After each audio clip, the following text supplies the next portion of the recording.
माझे नाव किरपाल आहे. माझा अंश नावाचा एक मुलगा आहे जो मला माझ्या जीवापेक्षाही प्रिय आहे. मी आणि माझी पत्नी त्याच्यावर खूप प्रेम करत होतो. आम्ही एका गावातील होतो. आम्ही आमचे संपूर्ण आयुष्य गावात घालवले. आयुष्य खूप आनंदात चालले होते.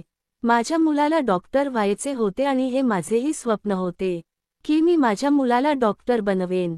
माझ्या मुलाने इंटरमिजिएट पूर्ण केल्यावर त्याला आता शहरातील विद्यापीठात प्रवेश घ्यायचा होता. त्याने सांगितलेली कोणतीही गोष्ट मी कधीही टाळली नाही. आता मला त्याचे हे स्वप्नही मोडायचे नव्हते. म्हणून मी ठरवलं की काहीही झालं तरी चालेल. माझ्या मुलाच्या डोळ्यात असलेले स्वप्न मी पूर्ण करेन. माझा मुलगा मला नेहमी आश्वासन द्यायचा की मी डॉक्टर झालो की मी गावात येऊन एक रुग्णालय उघडेन, गावातील सर्व लोकांवर मोफत उपचार करेन आणि तुमचे डोकेही अभिमानाने उंचावेल. माझ्या मुलाचे बोलणे ऐकून मला खूप आनंद व्हायचा. एके दिवशी माझा मुलगा आला आणि म्हणाला की बाबा, मला शहरात प्रवेश घ्यायचा आहे. माझे सर्व मित्रही तिथल्या विद्यापीठात प्रवेश घेत आहेत. मला प्रवेश घ्यायचा आहे. मी विचारले बेटा, किती खर्च येईल? त्याने मला सांगितले की पहिल्या सत्रासाठी 2 लाख आहे. हे ऐकल्यानंतर मी थोडा वेळ गप्प बसलो आणि विचार केला की आता मी काय करावे. मलाही माझा मुलगा डॉक्टर व्हावा आणि माझ्या नावाला गौरव मिळावा अशी इच्छा आहे, पण जोपर्यंत मी काही त्याग करत नाही तोपर्यंत माझा मुलगा डॉक्टर कसा होईल आणि त्याचे स्वप्न कसे पूर्ण होईल. माझा मुलगा मला शहरात प्रवेश घेण्यासाठी खूप विनंती करत होता. गावात माझी खूप जमीन होती, शेतं होती ज्यातून आम्हाला भरपूर धान्य मिळत असे आणि 2 म्हशी, 1 दुलारी आणि 1 चमकी आमच्या खूप जुन्या झाल्या होत्या. दोघेही दूध देत असत आणि मी त्यांचे दूध विकून पैसे कमवत असे. खरं तर मी माझ्या शेतात काम करून खूप कमाई करायचो. दुलारी भरपूर दूध देत असे, त्यामुळे तिची किंमतही जास्त होती. त्यासाठी मला इंडियन रुपी 2 लाख मिळतील असा विचार करून मी माझ्या म्हशीला विकण्याचा निर्णय घेतला. जेव्हा माझ्या पत्नीला हे कळले तेव्हा ती म्हणाली की तुम्हाला ते आधीच माहीत आहे. मी दुलारीला माझ्या स्वतःच्या मुलीसारखे सांभाळले आहे आणि तुम्ही मला तिच्यापासून दूर नेणार आहात. मी माझ्या पत्नीला समजावून सांगितले की जेव्हा आमचा मुलगा डॉक्टर होईल तेव्हा आम्हाला असे अनेक प्रयोजन मिळतील. काळजी करू नकोस, आमचा मुलगा डॉक्टर झाला तर आम्हाला खूप आनंद होईल. पण तिची किंमतही आपल्याला मोजावी लागेल. मी दुलारीच्या डोक्याला हात लावला आणि म्हणालो, चल दुलारी, आज तुझी किंमत चुकवण्याची वेळ आली आहे. मी दुलारी त्याच गावातील एका माणसाला 2 लाखाला विकली. मला हे करायला आवडत नव्हतं, पण माझ्या मुलाचे स्वप्न माझ्या मार्गात आलं. निघताना दुलारीनेही ओल्या डोळ्यांनी माझ्याकडे पाहिले, जणू तिला म्हणायचे होते, मला तुझ्याकडे ठेव, मला विकू नको. माझा मुलगाही खिडकीतून तिला जाताना पाहत होता. त्याच्या डोळ्यात आनंद आणि लाज स्पष्ट दिसत होती. त्याला लाज वाटली की त्याची लाडकी गाय विकली जात आहे आणि तो शहरात जाऊन अभ्यास करेल याचा आनंद आहे. माझ्याही डोळ्यात अश्रू होते, माझे हृदय आतून रडत होते. दुलारी माझ्यासाठी फक्त एक प्राणी नव्हती तर माझे तिच्याशी एक नाते होते जे अनेक वर्षे टिकले. पैसे आधीच माझ्या हातात आले होते. मी माझ्या मुलाच्या शहरात प्रवेश दिला. त्याने पहिल्यांदाच शहरातील विद्यापीठाचे गेट ओलांडले. त्यामुळे तो खूप जागरूक होत होता. त्याच्या डोळ्यात स्वप्ने होती आणि त्याच्या मनात अभिमान होता की त्याच्या वडिलांनी त्याच्यासाठी सर्वस्व पणाला लावले होते. त्याने मला वचन दिले की तो माझे डोके अभिमानाने उंच ठेवेल. त्याच्या बोलण्यावर मी किंचित हसलो आणि मी माझ्या मुलाच्या खांद्यावर हात ठेवला. मी म्हणालो, बेटा, तू फक्त प्रामाणिकपणे आणि मेहनतीने अभ्यास कर. मी सगळं सांभाळेन. मी माझ्या आयुष्यातील सर्व बचत तुमच्यावर खर्च केली आहे, कारण जेव्हा आमच्याकडे काहीच नव्हते तेव्हा आमच्याकडे दुलारी होती. माझ्या आयुष्यभराची कमाई जी मला नेहमीच आधार देत राहिली, आज ती माझ्यापासून दूर गेली. घरी आल्यावर मी पाहिले की दुलारीची अंगणातली जागा रिकामी होती. चमकी एकटीच बसली होती, तीही मला उदास दिसत होती. मी घराच्या दाराशी पोहोचलो तेव्हा मला पाहून माझ्या पत्नीने एक दीर्घ श्वास घेतला. तिला मला काहीतरी सांगायचे होते पण ती गप्प राहिली. मग मी म्हणालो, काय झालं? तुला काहीतरी त्रास होत आहे? काही अडचण असेल तर तू मला सांग. मग माझी पत्नी रडत म्हणाली की तुम्ही जे केले ते फक्त पालकच करू शकतात. आमच्या मुलाची स्वप्ने खूप महागडी ठरली. मी काहीच बोललो नाही पण माझ्या हास्यात वेदना लपलेली होती. माझा मुलगा आणि माझी लाडकी मुलगी दोघेही निघून गेले. माझ्या आयुष्यात पूर्वीसारखी शांती आता राहिली नाही. असेच बरेच दिवस गेले. माझा मुलगा त्याच्या विद्यापीठात आणि त्याच्या मित्रांसोबत काढलेले फोटो मला पाठवायचा, जे पाहून आम्ही दोघेही, पती पत्नी, आनंदी व्हायचो. एके दिवशी माझ्या पत्नीने मला सांगितले की तुम्हाला माहिती आहे, काल जेव्हा मी तुमच्यासाठी जेवण घेऊन शेतात गेलो होतो, तेव्हा तेजस्वी सूर्यप्रकाशात मला असे वाटले की दुलारी तिथे उभी आहे आणि माझ्याकडे पाहत आहे. मी म्हणालो तू बरोबर आहेस, मी फक्त प्राणी विकला होता, पण दुलारी माझे हृदय तिच्यासोबत घेऊन गेली, जे आता नष्ट झाले आहे. दुसरीकडे शहरात माझा मुलगा त्याच्या अभ्यासात व्यस्त होता. त्याने मला सांगितले की त्याने विद्यापीठातील सर्वांना त्याचे नाव अंश असल्याचे सांगितले होते आणि तो एका शेतकऱ्याचा मुलगा होता. त्याला डॉक्टर बनून त्याच्या वडिलांचे स्वप्न पूर्ण करायचे आहे. त्याचे स्वप्न पूर्ण करण्यासाठी त्याच्या वडिलांनी मोठी किंमत मोजली आहे. माझ्या मुलाकडून अशा गोष्टी ऐकून मला आनंद व्हायचा. एका बाजूला दुलारीच्या जाण्याचे दुःख, दुसऱ्या बाजूला माझ्या पत्नीचे शांतता आणि तिसऱ्या बाजूला माझ्या डोळ्यांत लपलेले दुःख. जेव्हा जेव्हा मी आणि माझी पत्नी एकटे दुःखी असू, तेव्हा आम्ही आमच्या मुलाच्या गणवेश आणि जुनी पुस्तके हातात घेऊन बसायचो आणि आमची स्वप्ने सत्यात उतरण्याची कल्पना करायचो. या दुःखात दिवस गेले, पण मला माहीत नव्हते की माझे बलिदान आधीच सुरू झाले आहे. हे अजून पहिले पाऊल नव्हते, पण अजून बरेच त्याग करायचे होते. सध्या माझ्या स्वप्नांची किंमत फक्त एका प्राण्याची होती, पण भविष्यात मला काय विकावे लागेल हे मला माहीत नव्हते. हा प्रश्न माझ्या मनात कायम होता. माझ्या मुलाचे पुढचे सेमिस्टर आले होते आणि त्याचे फी बिलही आले होते, जे माझ्या मुलाने मला मोबाईलद्वारे पाठवले होते आणि मला पैशांची व्यवस्था करावी लागली, त्यामुळे अजून काही वेदना संपल्या नव्हत्या. रात्री मी हातात कागदपत्रे घेऊन एकटाच बसलो होतो. जेव्हा माझी बायको उठली आणि जेव्हा तिने माझा थकलेला चेहरा पाहिला तेव्हा ती घाबरली. तिने विचारले काय झाले, तुम्ही असे का बसला आहात? मी माझ्या पत्नीला सांगितले की यावेळी अंशची फी 3 लाख रुपये आहे. मागच्या वेळी आम्ही दुलारी विकली होती. ही तर फक्त सुरुवात होती, पण आता मला माझी जमीन विकावी लागणार आहे. माझ्या पत्नीने हळूवारपणे विचारले, फी वाढवली आहे का?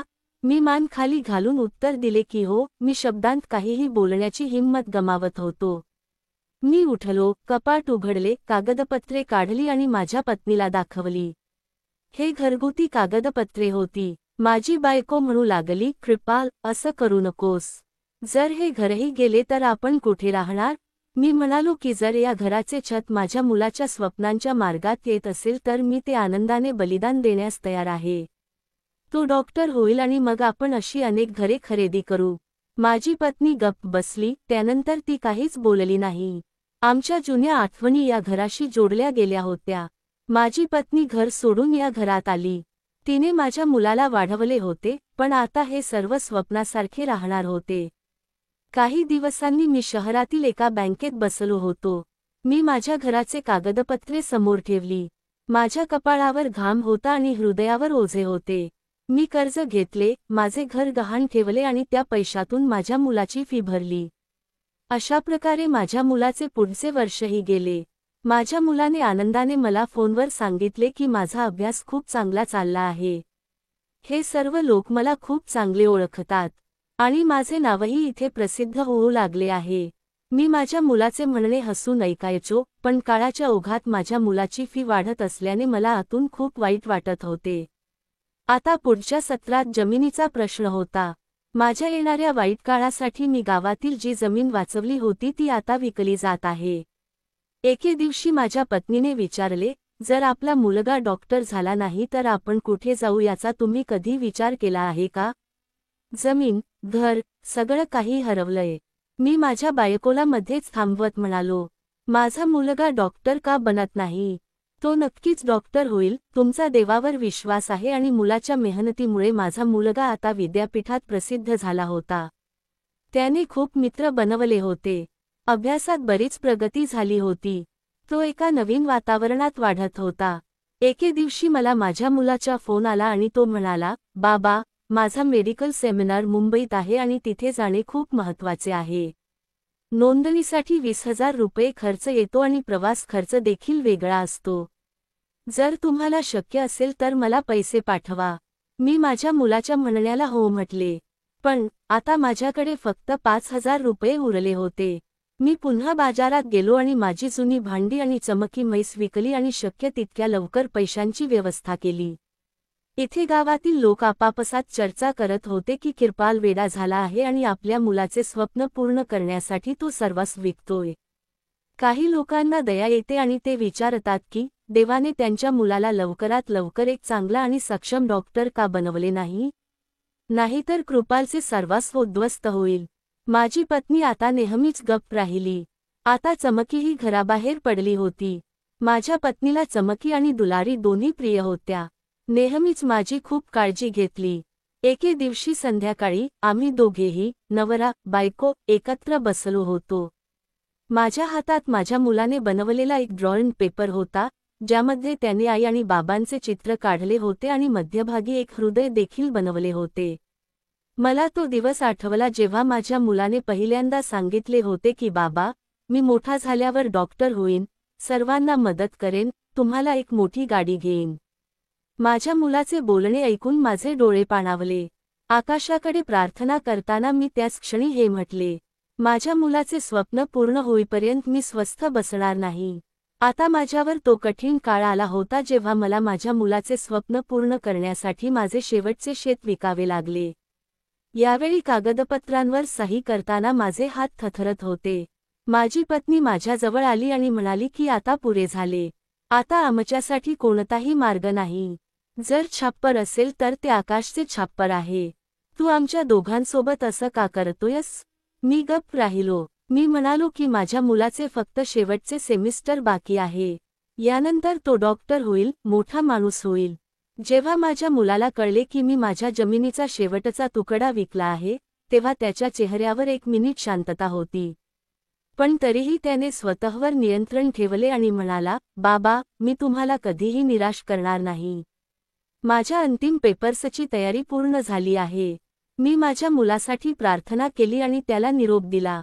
पण माझ्या मनात एक विचित्र भीती होती, जणू काही माझी स्वप्ने पूर्ण होण्याऐवजी अंधारात जात आहेत.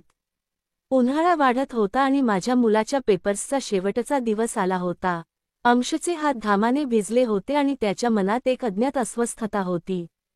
माझ्या मुलाला माहीत होते की ही परीक्षा त्याच्यासाठी फक्त एक परीक्षा नव्हती तर एक प्रवास होता. त्याच्या वडिलांच्या स्वप्नांच्या पायावर सुरू होणारा प्रवास. पण नशिबाचा प्रकाश कधीकधी स्वप्नांचे रंग धुसर करतो. परीक्षा संपल्यानंतर दिवस, रात्री आणि आठवडे थांबल्यासारखे वाटत होते. मी माझ्या मुलाला दर दुसऱ्या किंवा तिसऱ्या दिवशी फोन करून विचारायचो, बेटा, तुझी परीक्षा कशी झाली? पण त्या बदल्यात माझा मुलगा मला हळू आवाजात उत्तर द्यायचा, हो बाबा, देव सगळं ठीक करेल. मला काहीच बरे का वाटत नव्हते ते मला कळत नाही. असं वाटत होतं, जणू काहीतरी चूक होणार आहे. मी नेहमीच प्रार्थनेत जास्त वेळ घालवू लागलो आणि माझ्या पत्नीलाही आमच्या मुलासाठी प्रार्थना करण्यास सांगितले. माझी पत्नी म्हणते की जर आपल्याला आपल्या कष्टाचे फळ मिळाले नाही तर? मी त्याला समजावून सांगत असे की त्याने चांगल्या गोष्टी बोलाव्या. आमचा मुलगा नक्कीच उत्तीर्ण होईल, तो नक्कीच यशस्वी होईल. मी माझ्या मुलाच्या निकालासाठी उत्सुक होतो आणि त्याला वारंवार सांगत होतो की निकाल येताच मला कळव. माझ्या मुलाने त्याच्या मित्रांसह त्याचा निकाल पाहिला होता, पण जेव्हा त्याने मला फोन करून निकालाबद्दल सांगितले, मग मी खूप घाबरलो. जेव्हा त्याने मला फोन केला तेव्हा मी उत्सुकतेने त्याला विचारले, सांग बेटा, तुझा निकाल कसा लागला? दुसऱ्या बाजूला शांतता होती. मी म्हणालो, कसा आहेस बेटा, मला सांग. तो म्हणाला, बाबा, सगळं ठीक आहे आणि मीही ठीक आहे, देव सगळं ठीक करेल. माझ्या मुलाच्या आवाजात एक विचित्र तणाव होता आणि त्याने हे बोलून फोन ठेवला. मी बराच वेळ त्याच्या फोनवर फोन करत राहिलो, पण त्याचा फोन संपर्कात नव्हता. मी आणि माझी पत्नी बराच वेळ आमच्या गच्चीवर बसलो होतो, आमच्या मुलाच्या फोनची वारंवार वाट पाहत होतो. सूर्य मावळत होता, पण माझ्या मनातील अस्वस्थता अजून संपत नव्हती. मग रात्री माझ्या मुलाचा फोन आला तेव्हा मी आनंदाने फोन कानाला लावला आणि म्हणालो, बेटा, सांग, तुझा निकाल कसा लागला? आम्ही खूप दिवसांपासून तुझ्या फोनची वाट पाहत होतो. मग अंशच्या रडण्याचा आवाज आला आणि तो म्हणू लागला, बाबा, काहीही बरोबर झाले नाही, मी अपयशी ठरलो आहे. त्याचे शब्द माझ्या हृदयात खंजीर भोसकल्यासारखे होते. मी म्हणालो, नाही नाही, तू मस्करी करत आहेस असं नाहीये. माझी पत्नीही माझ्या शेजारी बसली होती. तिने माझे हात धरले जे आता थंड झाले होते. पण तो म्हणाला की हे सर्व खरे आहे. असे बोलून तो खूप रडू लागला आणि फोन बंद केला. माझ्याही डोळ्यात पाणी आले. जेव्हा मी हे माझ्या पत्नीला सांगितले तेव्हा तिलाही धक्का बसला. आमच्या पायाखालची जमीन कोणीतरी ओढून घेतल्यासारखे वाटले. आम्ही पूर्णपणे गप्प झालो होतो. मला वाटत होते, कदाचित आता त्याला शहरात नोकरी मिळेल, कारण आमच्याकडे त्याला देण्यासाठी काहीच उरले नव्हते. आम्ही घरात असेच भुकेले, तहानलेले आणि आजारी लोक राहून आमचे आयुष्य घालवत होतो. काही दिवस असेच गेले जेव्हा अंशने फोन करून सांगितले, बाबा, मला हॉस्पिटलमध्ये एक छोटीशी नोकरी मिळाली आहे. पगार कमी आहे पण तो काहीच नसण्यापेक्षा चांगला आहे. मी म्हणालो, ठीक आहे, हे चांगले झाले बेटा. माझे मन आतून खूप दुखावले होते, पण मला माझ्या मुलासमोर हे सर्व सिद्ध करायचे नव्हते. आता या गावात आमच्याकडे काहीही उरले नव्हते. म्हणूनच मी आणि माझ्या पत्नीने हे गाव सोडण्याचा निर्णय घेतला. आम्ही काही सामान सोबत घेऊन शहरात गेलो, पण गाव सोडताना आमच्या डोळ्यातून अश्रू थांबत नव्हते. गावातील सर्व लोकांना माहीत होते की आपल्यावर किती मोठे संकट कोसळले आहे. जेव्हा आम्ही शहरात पोहोचलो, म्हणून अंशने आमच्यासाठी एक लहान भाड्याच्या घराची व्यवस्था केली होती. तो आम्हाला रेल्वे स्टेशनवर घ्यायला आला होता. आम्ही संपूर्ण रस्ता गप्प राहिलो. आमच्या गावाच्या हवेसारखी मजा शहराच्या हवेत नव्हती. आम्ही इथे या शहरात राहू लागलो, पण इथे या छोट्या फ्लॅटमध्ये आम्हाला खूप गुदमरल्यासारखे वाटायचे. अंश सकाळी लवकर रुग्णालयात जायचा आणि संध्याकाळी थकून परतायचा. मी माझ्या घराच्या खिडकीजवळ उभा राहून येणाऱ्या जाणाऱ्या वाहनांचे काळजीपूर्वक निरीक्षण करायचो. गावातील शेतात पूर्वी घालवले जाणारे जीवन आता येथील प्रत्येक घरात जात होते. आम्ही इथे आल्यापासून माझ्या पत्नीची तब्येत ठीक नव्हती. ती खूप दुःखी असायची. गाव सोडण्याच्या कल्पनेने त्याला खूप धक्का बसला. आमचा मुलगा दिवसभर रुग्णालयात होता. रात्री घरी परतल्यावरही तो त्याच्या पालकांशी बोलत नसे. त्याचे संपूर्ण लक्ष मोबाईलवर होते. एके दिवशी मी माझ्या मुलाला सांगितले की बेटा, तुझ्या आईची तब्येत बिघडत चालली आहे. तुझ्या आईसाठी औषध आण. त्याने माझ्याकडे लक्ष दिले नाही आणि त्याच्या मोबाईलकडे पाहत तो म्हणाला की ठीक आहे, काळजी करू नकोस, उद्या मी हॉस्पिटलमधून परत येईन तेव्हा मी आईसाठी औषध आणि काही फळे देखील आणीन. मुलगा दुसऱ्या दिवशी रुग्णालयात गेला. माझी पत्नी खूप दुःखी होती. मी तिला आश्वासन दिले की मी तुझी काळजी घेण्यासाठी इथे आहे आणि मी इथे तुझी खूप काळजी घेईन. माझी पत्नी म्हणू लागली की नाही, माझी इथे काळजी घेतली जाऊ शकत नाही. मला इथे घरी वाटत नाही, इथे शांती नाही. जे आमच्या गावात असायचे. काही दिवसांनी माझ्या पत्नीची तब्येत पुन्हा बिघडू लागली. मी माझ्या मुलाला पुन्हा सांगितले की बेटा, तुझ्या आईला डॉक्टरांच्या उपचारांची गरज आहे. तू एकदा डॉक्टरांकडून तपासणी करून घ्यावी. त्याची तब्येत बरी दिसत नाहीये. मग अंशने सहज उत्तर दिले, बाबा, मी स्वतः एका हॉस्पिटलमध्ये काम करतो. मी तिला चांगली औषधे देईन, ती बरी होईल, तुम्ही काळजी करू नका.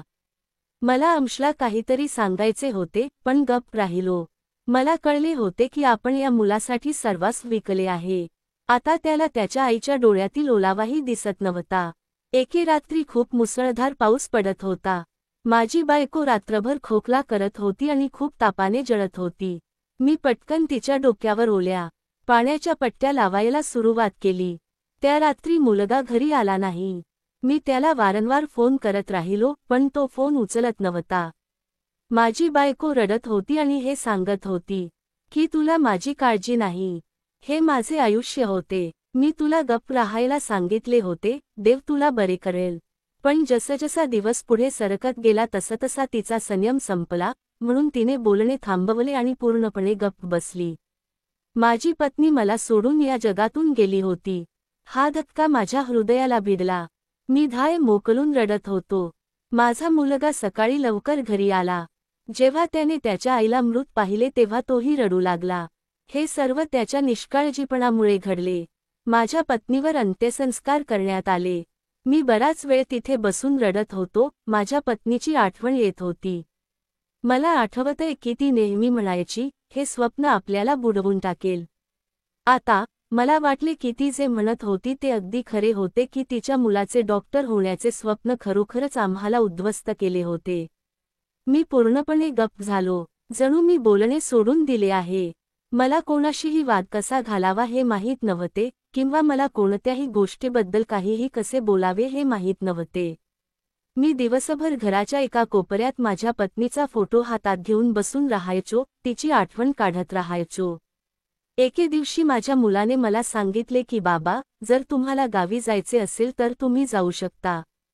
मी माझ्या मुलाकडे कठोरपणे पाहिले आणि म्हणालो, बेटा, आता तिथे काय उरले आहे?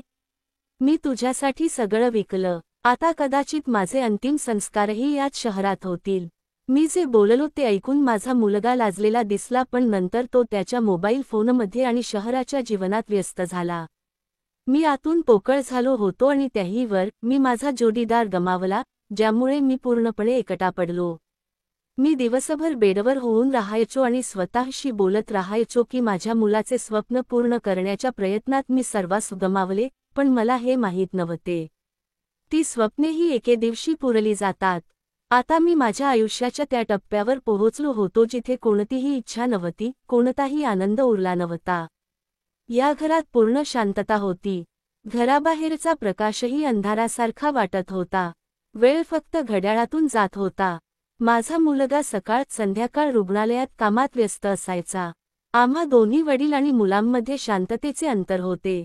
असेच काही दिवस गेले. एके दिवशी अंश माझ्याकडे आला आणि म्हणाला, बाबा, मला तुमच्याशी एका महत्त्वाच्या गोष्टीबद्दल बोलायचे आहे.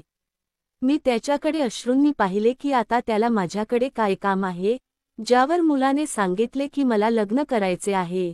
हॉस्पिटलमध्ये एक वरिष्ठ डॉक्टर आहेत ज्यांना मी आवडलो आहे. मी तिला माझ्याबद्दल सर्व काही सांगितले. ती खूप चांगली डॉक्टर आहे.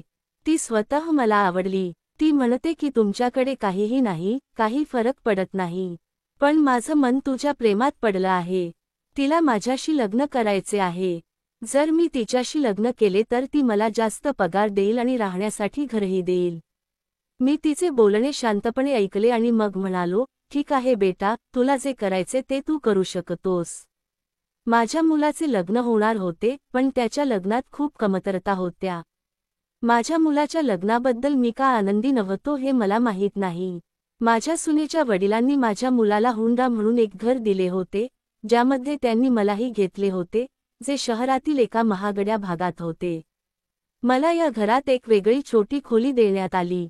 सुरुवातीला माझी सून अवनी माझ्याशी खूप चांगली वागायची, पण लवकरच ती अधिक अहंकार दाखवू लागली. एके दिवशी मी नाश्ता करायला स्वयंपाकघरात आलो तेव्हा ती कठोर शब्दात म्हणाली, जर तुम्हाला स्वतःसाठी चहा बनवायचा असेल तर भांडीही धुवा. मी या घराची मोलकरीण नाहीये. मी माझ्या सुनेकडे काळजीपूर्वक पाहिले आणि मग हळूच म्हणालो की मुलगी, मी फक्त पाणी आणण्यासाठी आलो होतो. तिने माझ्या बोलण्यावर उत्तर दिले, मग तुम्ही भांडी का सोडताय? जाण्यापूर्वी ती धुवा. या घरात मोफत जेवण नाही. त्याच क्षणी माझा मुलगा खोलीतून बाहेर आला आणि अवनीने लगेच विषय बदलला. माझ्या हृदयावर हा पहिला घाव होता. आता माझी सून मला दिवसेंदिवस छळत होती. सर्व जेवून निघून जायचे आणि माझी सून मला जेवणाच्या टेबलावरून सर्व भांडी उचलून स्वयंपाकघरात घेऊन जा आणि धुवायला सांगायची. तिने मला घर स्वच्छ करायलाही लावले. ती मला जे काही काम करायला सांगायची ते मी शांतपणे करायचो. हिवाळ्याची रात्र होती आणि मी वादळी रात्रीपर्यंत भांडी घासत राहिलो. माझ्या सुनेनं एकही भांडी धुतली नाही आणि मला सगळी भांडी धुवावी लागली. तेही माझे हात थंड पाण्यात असल्याने माझे हात थरथर कापू लागले आणि मला माझ्या संपूर्ण शरीरात वेदना होऊ लागल्या. सर्व भांडी धुवून मी हात स्वच्छ करू लागलो तेव्हा अचानक एक प्लेट तुटली आणि जमिनीवर पडली. आवाज ऐकून माझी सून स्वयंपाकघरात आली आणि ओरडू लागली. ती म्हणू लागली की ही प्लेट एका महागड्या डिनर सेटची आहे. तुम्हाला मौल्यवान गोष्टींबद्दल आदर नाही. माझा मुलगाही स्वयंपाकघरात आला आणि त्याने मलाही फटकारले. तो म्हणाला, बाबा, भांडी सांभाळा, काळजीपूर्वक धुवा, तुम्ही सगळं खराब करता. मी माझ्या मुलाला काहीही सांगितले नाही किंवा कोणतेही स्पष्टीकरण दिले नाही. मी हळूहळू माझ्या खोलीत आलो आणि मग रात्रभर जागे राहिलो. मी माझ्या पत्नीचा फोटो माझ्या छातीशी मिठी मारली आणि डोळ्यात अश्रू घेऊन झोपलो आणि डोळे मिटून स्वतःशी बोलू लागलो. पहिल्यांदाच मला माझ्या मुलाचा आवाज नसल्याची जाणीव झाली. मी म्हणालो, बेटा, मी तुला सगळं दिलं, पण आज मी तुझ्याच घरात अनोळखी असल्यासारखा राहतोय. माझा मुलगा आता त्याच्या बायकोच्या म्हणण्याशी नेहमीच सहमत व्हायचा आणि त्याचे वागणेही कठोर होत चालले होते. माझा मुलगा कधीकधी माझा आदर करायचा, पण त्याला त्याच्या पत्नीसमोर असे करायचे नव्हते. या घराचे दार माझ्यासाठी बंद होते. या खोलीशिवाय, ज्याला माझी सून स्टोअर रूम म्हणत असे, जुन्या घरातील वस्तू आणि रद्दी इत्यादी देखील येथे ठेवण्यात आल्या होत्या. अंश हॉस्पिटलमधून बाहेर पडल्यानंतरच सुनेला तिचे खरे रंग दिसू लागले. तिला आता लाज राहिली नाही. तिने माझे शांत राहणे कमकुवतपणा मानले. तिने घरात नवीन कपाट बसवण्याचा निर्णय घेतला होता. त्यामुळे सर्व सामान इकडे तिकडे हलवता येऊ लागले. जेव्हा स्टोअर रूममध्ये कपाट बनवण्याची माझी पाळी आली तेव्हा माझे सामानही इकडे तिकडे फेकले जाऊ लागले, ज्यामध्ये माझ्या पत्नीच्या काही जुन्या वस्तू होत्या, तिच्या आठवणी होत्या. मी ते सर्व सामान माझ्या मांडीवर ठेवले होते आणि मला माहीत नाही की मी ते किती वेळ माझ्या मांडीवर घेऊन बसलो होतो. सुनेला या गोष्टी फेकून द्यायच्या होत्या, पण मी तिला त्या फेकून देऊ दिल्या नाहीत. काही दिवसांनी सुनेनं एक महागडा कुत्रा पाळायला आणला, जो तिला स्वतःच्या मुलांसारखाच आवडायचा. ती म्हणाली, हा आमच्या कुटुंबातील नवीन सदस्य आहे, जो संपूर्ण घरात फिरायचा.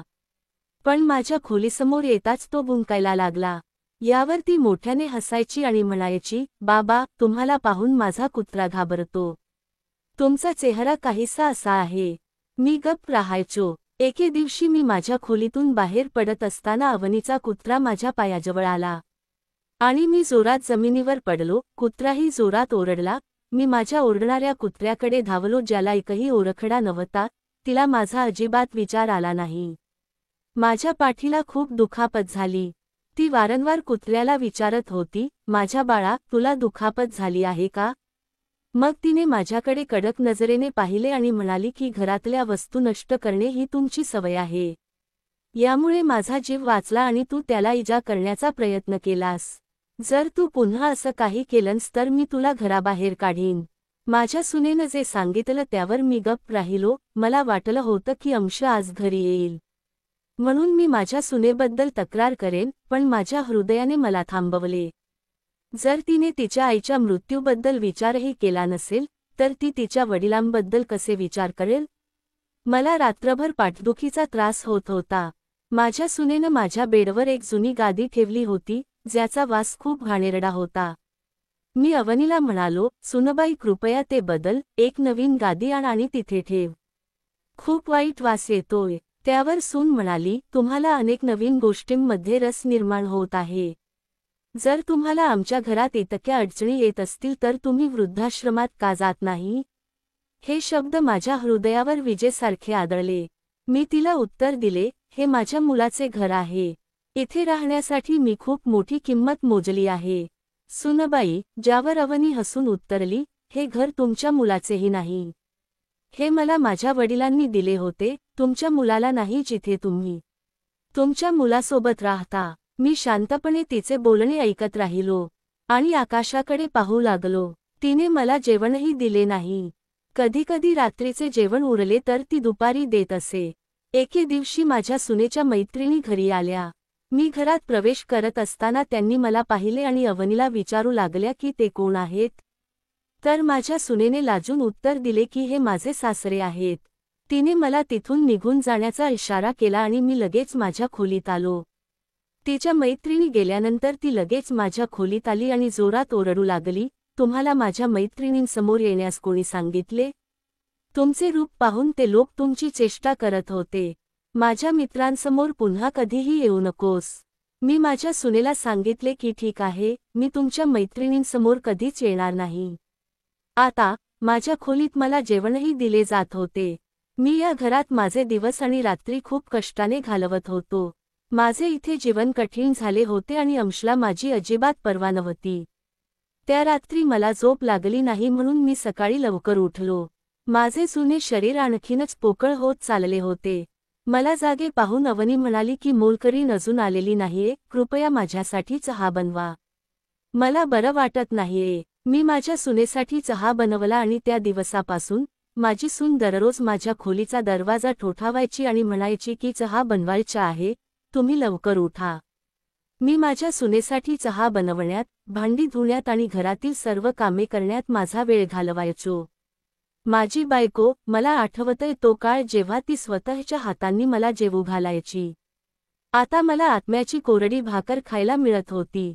एवढी मेहनत करूनही माझी सून मला भांडी धुण्यास सांगायची आणि मी भांडी धुत असताना हात थरथरल्याने एक ना एक भांडी फुटायची. त्यामुळे माझी सून आणि मुलगा दोघेही माझ्यावर ओरडू लागले. मग घरात होणारा कोणताही आवाज मी शांतपणे ऐकत असे. असो, माझ्या मुलांना उत्तर देऊन काही उपयोग नव्हता. मी फक्त डोळे खाली ठेवून त्यांचे बोलणे शांतपणे ऐकत असे, किंवा म्हणायचो तर मी माझ्या मुलाने सांगितल्याप्रमाणे करत असे. मला माझ्या सुनेची माफी मागावी लागली. सुनबाई, मला माफ कर, मी चूक केली आहे. माझे हात म्हातारे झाले आहेत आणि म्हणूनच भांडी तुटतात. यावर सुनेनं उत्तर दिलं की तू दरवेळी भांडी का फोडतोस? आता पुरे झाले, सामान सुरक्षित ठेवा, नाहीतर मी तुमच्याकडून पैसे वसूल करेन. माझा मुलगा माझ्याकडे एकांतात यायचा आणि मला समजावून सांगायचा, बाबा, तुमचे काम काळजीपूर्वक करा. तुम्हाला माहितीये अवनीला किती राग येतो. मी आश्चर्याने त्याच्याकडे पाहिले आणि म्हणालो, बेटा, मी हे सर्व जाणून बुजून करत नाही. तुमचे घर उद्ध्वस्त करण्यात मला काहीही रस नाही. आज तुला तुझ्या वडिलांचे दुःख दिसत नाही का? तू तो काळ विसरलास जेव्हा तुझी आई आणि मी तुझ्या छोट्या छोट्या समस्यांवरून चिडायचो, तेव्हा माझा मुलगा गप्प बसला आणि माझ्याकडे लाजिरवाण्या नजरेने पाहू लागला. आता माझा मुलगाही बाप होणार होता आणि त्याच्या घरी एक छोटासा जीवही येणार होता. माझ्याकडे अश्रू ढाळण्याशिवाय दुसरा पर्याय नव्हता आणि मी नेहमी विचार करत असे की मी माझ्या मुलाला माझे सर्वस्व दिले आणि हे सर्व असूनही मी रिकाम्या हातानेच राहिलो. या मुलासाठी मी माझी बायकोही गमावली. दुसऱ्या दिवशी संध्याकाळी जेव्हा माझा मुलगा हॉस्पिटलमधून घरी आला, तेव्हा माझी सून त्याच्याकडे माझ्याबद्दल तक्रार करू लागली. ती म्हणाली की आता मी या घरात तुझ्या वडिलांना सहन करू शकत नाही. तुला माहिती आहे की मी गरोदर आहे आणि तुझे वडील घरकाम करत नाहीत. त्याला फक्त रुग्णांना मोफत घेण्याची सवय आहे. ती मोलकरीणही तुझ्या वडिलांबद्दल माझ्याकडे तक्रार करत राहते. माझ्या मुलाने मान हलवली आणि म्हणाला की तो वडिलांना समजवेल. तो माझ्याकडे आला आणि म्हणाला की बाबा, मी तुमच्यासमोर हात जोडतो, तुम्ही गावी परत जा. मी म्हणालो, बेटा, ठीक आहे, मी जातो. मी तुझ्यावर ओझे आहे का? ठीक आहे, मी निघून जातो, काळजी करू नकोस. या घरात माझी उपस्थिती तुम्हाला आणि तुमच्या पत्नीला खूप त्रास देत आहे. पण लक्षात ठेवा, आता तुम्हालाही मुले होणार आहेत. मी तुमच्या मुलांसाठी जेवढे त्याग केले तेवढे तुम्ही करू नका, नाहीतर तुम्हीही माझ्यासारखे डोके खाजवत राहाल. माझा मुलगा लाजला. दुसऱ्या दिवशी मी गावी जाण्याची तयारी करू लागलो. जेव्हा सुनेची तब्येत बिघडली आणि तिला रुग्णालयात नेण्यात आले जिथे तिने एका मुलाला जन्म दिला. घरी जास्त काम असल्याने अंशने मला थांबवले आणि म्हटले की आता तुम्ही काही दिवस इथेच राहावे. घरकामात अडचणी येतील. मोलकरणीलाही जास्त काम करावे लागत नाही. तुम्ही जे काही काम करू शकता, त्यातील काही काम मोलकरणी करेल. मी आम्हाला होकार दिला होता आणि घरीच राहू लागलो होतो. वेळ निघून गेला आणि माझा नातूही मोठा होत होता. जेव्हा जेव्हा तो माझ्याजवळ येण्याचा प्रयत्न करायचा तेव्हा माझी सून त्याला थांबवायची आणि म्हणायची की तुझे आजोबा गावचे आहेत. त्याला कोणत्या आजारांनी ग्रासले असेल हे मला माहीत नाही. माझ्या मुलाला कोणताही आजार होऊ नये असे मला वाटते. ती तिच्या मुलाला माझ्यापासून दूर ठेवायची. माझा नातू माझ्याजवळ येण्यासाठी घाई करायचा. त्याला पाहून मला त्याला माझ्या कुशीत घ्यावेसे वाटले, पण माझ्या सुनेच्या मनात थोडीशीही आपुलकी नव्हती आणि वेळ निघून गेला. आणि माझा नातू 2 वर्षांचा झाला होता, पण या 2 वर्षात मी त्याला एकदाही स्पर्श केला नव्हता. मी फक्त दुरून पाहून आनंदी असायचो. एके दिवशी सून आणि मुलगा घराबाहेर होते. माझ्या सुनेनं मला सोडून माझा नातू नवीनला मोलकरणीच्या देखरेखीखाली सोडलं. मोलकरीण त्याची योग्य काळजी घेत नव्हती, ज्यामुळे तो रडत होता. मी हे सर्व शांतपणे पाहत होतो, पण माझा नातू रडत होता. मी त्याला रडताना कसे पाहू शकतो? म्हणूनच मी त्याच्याकडे गेलो आणि त्याच्यासोबत खेळू लागलो. इतक्यात अवनी आणि अंश घरात शिरले.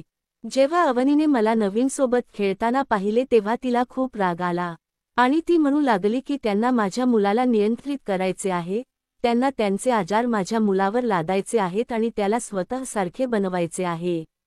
मी हे कधीही होऊ देणार नाही. तिने तिच्या मुलाचा हात धरला आणि जबरदस्तीने एका खोलीत बंद केले. मी सुनेला सांगितले की मोलकरीण त्याची योग्य काळजी घेत नाही. तो बराच वेळ रडत होता म्हणून मी त्याची काळजी घ्यावी असे मला वाटले. सून म्हणाली की तुम्हाला आमच्यासाठी काहीही करण्याची गरज नाही, तुमच्यासाठी ते पुरेसे आहे. आता तुम्ही या घरातून निघून जा, मी तुम्हाला आता सहन करणार नाही. मी माझ्या मुलाबद्दल खूप गंभीर आहे. मी माझ्या मुलाकडे अश्रूंनी पाहिले, जो तिथे शांत उभा होता आणि त्याच्यात त्याच्या पत्नीला शांत करण्याची ताकद नव्हती. मी म्हणालो ठीक आहे, मी इथून जात आहे. मी माझे सामान बांधले. मी विचार केला की मी गावी जाईन, मला तिथे ती शांती मिळेल जी मला इथे मिळत नाहीये. जर कोणी मला त्याच्या घरात जागा दिली नाही, तर मी गावाच्या चौकात माझा पलंग ठेवेन आणि तिथेच बसेन, पण मला इथे राहायचे नाही. माझे इथे स्वतःचे कोणी नाही. निदान तिथले लोक तरी माझा आदर करतील. असा विचार करून मी माझे सामान पॅक केले. माझा मुलगा मला घराबाहेर पडताना शांतपणे पाहत राहिला. इतक्या वर्षांनी मी गावात प्रवेश करताच गावातील लोकांच्या डोळ्यात पाणी आले. माझी तब्येत पाहून त्याला अंदाज आला होता की शहरातील गर्दीमुळे माझे तब्येत बिघडले आहे. माझ्या पत्नीलाही माझ्यापासून दूर नेण्यात आले आणि परिस्थिती खूप वाईट झाली. गावातील सर्व लोक हताश नजरेने माझ्याकडे पाहत होते. जेव्हा मी त्यांना संपूर्ण कहाणी सांगितली तेव्हा ते म्हणाले की तुला काळजी करण्याची गरज नाही. वाईट काळ येण्यापूर्वीच तुम्ही इथे परतायला हवे होते. आम्हाला वाटलं होतं की जर तू शहरात तुझ्या मुलाकडे गेलास तर तो तुझी चांगली काळजी घेईल. पण आम्हाला माहीत नव्हते की तो तुमचे आयुष्य उद्ध्वस्त करेल. गावातील सर्व लोक माझी चांगली काळजी घेऊ लागले आणि हे हिरवेगार जीवन मिळाल्यानंतर मला पुन्हा ताकद मिळू लागली. मी जो या दिवशी या गावात आलो होतो, एके दिवशी सकाळी एका विचित्र भीतीने माझे स्वागत केले. माझा मुलगा आणि सून नवीनला मांडीवर घेऊन गावात आले. सर्व गावकरी उघड्या डोळ्यांनी त्या दोघांकडे पाहत होते. माझ्या मुलाच्या आगमनाची माहिती सर्वांना मिळताच मी माझ्या मुलाकडे धावलो. मी पाहिले की नवीन तिच्या मांडीवर बेशुद्ध पडलेला होता. कोणीही काहीच हालचाल करत नव्हते. मी दोघांकडे आश्चर्याने पाहत होतो तेव्हा माझी सून माझ्या पाया पडली आणि रडू लागली आणि म्हणाली, बाबा मला माफ करा, बाबा आम्हाला आमच्या चुकीची शिक्षा मिळाली आहे. तुम्ही गेल्यानंतर माझ्या मुलाचे काय होईल हे मला माहीत नव्हते. जेव्हा मी माझ्या मुलाला खोलीत बंद केले, त्यामुळे तो त्याच क्षणी तिथेच बेशुद्ध पडला. तुम्ही गेल्यानंतर मी खोली उघडली आणि त्याला पाहिले तेव्हा तो बेशुद्ध अवस्थेत पडला होता. आम्ही त्याला ताबडतोब रुग्णालयात नेले. तिथे गेल्यानंतर कळले की तो कोमात गेला होता, जरी त्याला कोणताही आजार नव्हता. तुम्ही गेल्यापासून आम्हाला काय करावे हे समजत नाहीये. आम्ही त्याच्यावर उपचार करत राहिलो, त्याच्यासाठी दिवसरात्र त्रास सहन करत राहिलो, पण एके दिवशी माझा मुलगा आम्हाला सोडून गेला. आता बघ, तो हे जग सोडून गेला आहे. मी माझ्या मुलाला इथे घेऊन आलो आहे जेणेकरून मी तुमची माफी मागू शकेन. मी तुमचा मुलगा तुमच्यापासून हिरावून घेतला आणि देवाने माझा मुलगा माझ्यापासून हिरावून घेतला. माझा मुलगाही रडत होता आणि माझी माफी मागत होता आणि माझी सून तिची लाज व्यक्त करत होती. माझा मुलगा आणि सून योग्य मार्गावर आले होते, पण खंत अशी होती की त्यांचे मूल त्यांच्यापासून हिरावून घेण्यात आले. नवीन, जो फक्त 2.5 वर्षांचा होता, एक लहानसा निरागस मुलगा जो त्याच्या आजोबांकडे येऊ इच्छित होता. पण माझी सून मला नेहमीच त्याच्यापासून दूर ठेवायची.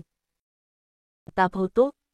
जर माझे बचत भांडवल माझा मुलगा होता तर त्याचे बचत भांडवल देखील त्याचा स्वतःचा मुलगा होता, ज्याला गमावून आज त्याला त्याच्या सर्व चुका कळत होत्या, ज्यावर तो आणि त्याची पत्नी ढसाढसा रडत होते. माझ्याकडे वडिलांचे हृदय होते. मी दोघांनाही माफ केले, पण निसर्गाने माझ्या कृत्याची शिक्षा त्यांना दिली.